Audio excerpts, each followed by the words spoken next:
Hello and welcome to my channel. Today I'm going to be doing a story time on the day my basement apartment got flooded because of Hurricane Ida.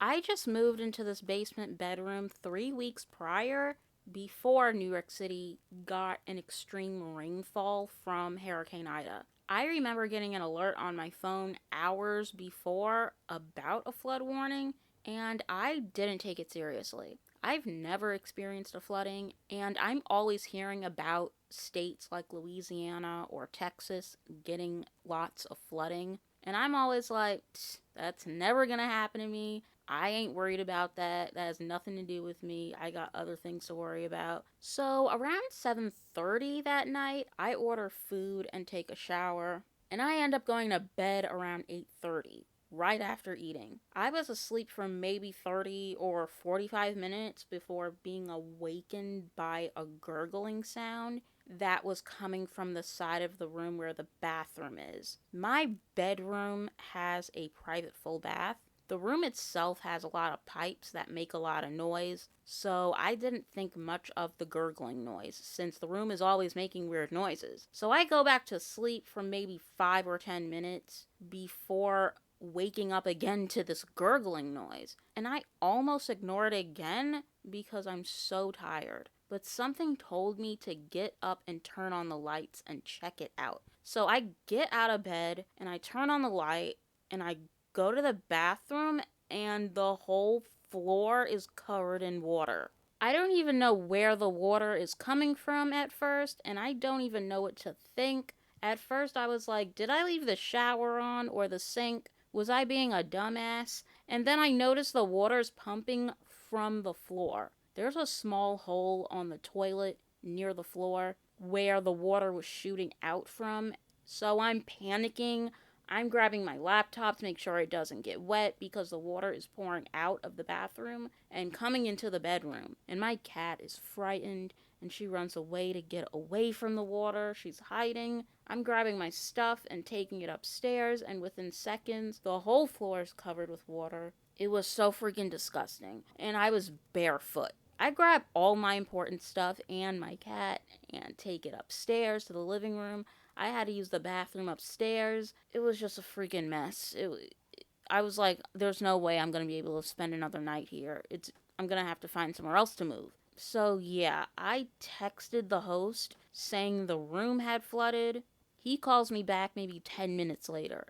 I told him what happened, and he said it was probably because of the water from the sewage because of the flood going on in the city. And that's when it clicked, because at first I didn't put two and two together as to why this was happening. I thought it was because this was just a crappy rundown house, which it kinda was.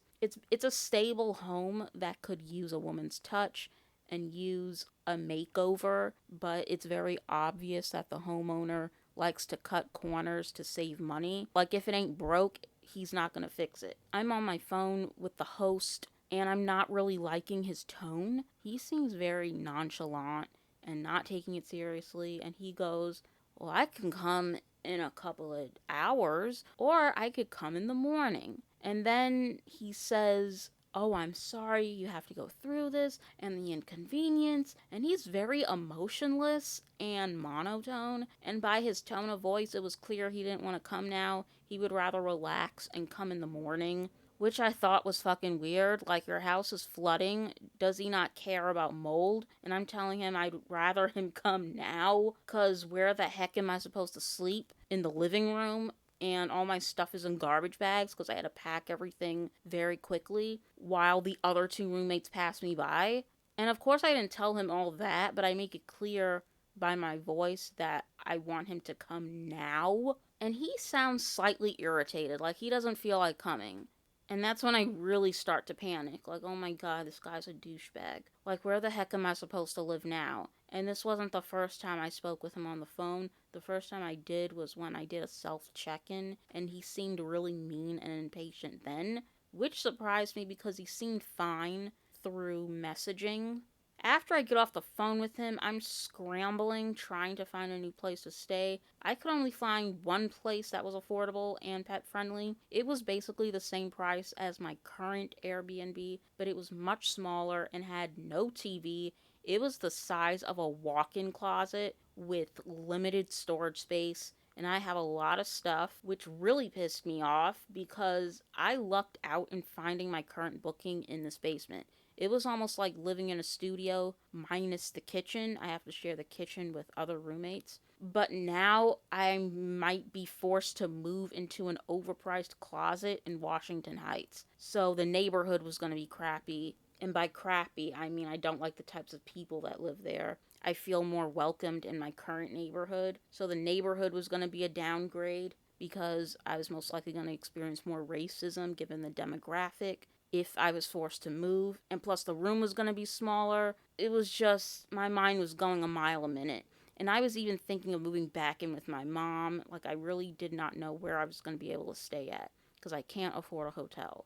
And not only that, but because of the flood, the internet went out and I was forced to use all my data on my phone, and my cat was meowing nonstop because she hates being in the carrier. It was just really annoying and irritating. Have you ever had a day where everything was calm and normal and going the way it was supposed to go, and then all of a sudden some bad news slaps you in the fucking face? Like in 1 second I'm eating dinner and my night is normal, and then suddenly the room is filled with water. And I'm like, are you freaking kidding me? Like, I just moved in here 3 weeks ago. I had to move away from this racist Airbnb host and the bitchy, disgusting roommate, and now I have to deal with this. I don't even know what to fucking think at this point. An hour goes by, and I go back downstairs to check out how high the water is and see that the water actually went down. And now there are just puddles and the rug is soaked, but at least the water didn't get higher than an inch. I'm looking online and people had it way worse than me. They were literally swimming in a pool of dirty water in their houses. So I got very lucky. So another hour and a half goes by and the host finally arrives, and I'm shocked at how nice he is. He has a complete different attitude compared to how he was on the phone. Almost like a split personality. It was so weird. He said he was going to suck up all the water and change the sheets, and he was real friendly and concerned, which was the complete opposite of how he was on the phone, which gave me some hope that he'd be able to fix it. So I go back upstairs and go back down 2 hours later to check up on things, and the room is brand new all over again. The water was gone, the room was dry. I didn't have to move out. I was so relieved. I wish I had before and after pics, but the last thing on my mind in this moment was to pull out my phone and take pictures. One thing that did bug me was the fact that he left the big rug under the bed, and it was still soaked, and days had gone by, and it started to smell. I think he left it there because he was too lazy to take it out from under the bed. So I had to take it out. It was still damp, it was still dank and gross, and I'm pretty sure it was sewage water, and I don't want to walk on that.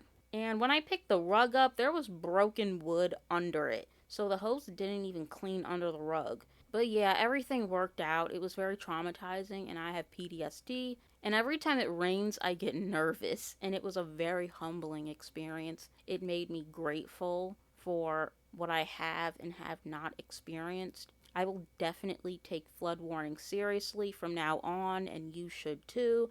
At least until I move out in a few months. I will never get another basement apartment ever again. They're affordable for a reason. I never want to have to worry about this. The best thing about the flood is that the room didn't smell stuffy anymore. I had to keep the fan on constantly to air out the musty smell. Like, there was like a lingering constant musty smell that only disappeared when the fan was on. And I was guessing maybe that's because the basement just has poor circulation. But no, after the flood, the host had to do a deep cleaning of the room, which tells me the room hasn't had a deep cleaning in a long time. Even before the flooding, I noticed how dirty the room was. There was hair on the mattress. There was a black, gunky, dirt-like substance that was on the edge of the floor. So that tells me the host is one of those people where if he doesn't see it, he ain't cleaning it.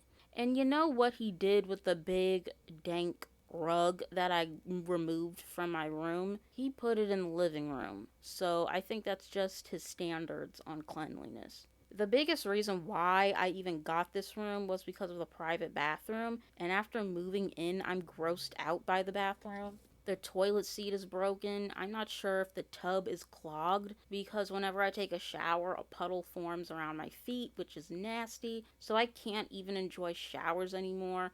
I just get in and get out. I put some Drano in the tub and it didn't work. I'm thinking maybe the shower drain holes are too small compared to the water pressure, and that's why it drains out slowly.